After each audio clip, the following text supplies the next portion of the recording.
Hey there, welcome back to our channel. In today's video, we'll be providing you with a full guide on how to create a poll without allowing multiple answers in a group on WhatsApp. Let's get started. Step 1. Open WhatsApp on your Android device. Step 2. Once you're inside WhatsApp, tap on your group. Select the group where you want to create the poll by tapping on its name. Step 3. Look for the paperclip symbol. Tap on it to proceed. Step 4. Now find the poll icon, typically represented by a bar graph.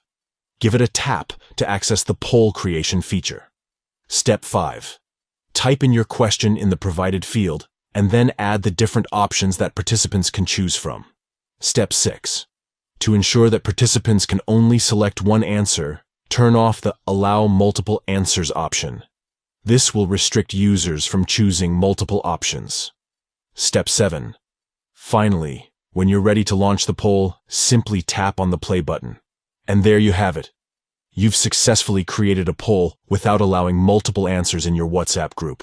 If you found this guide helpful, don't forget to give this video a thumbs up and subscribe to our channel for more informative tutorials. Thanks for watching.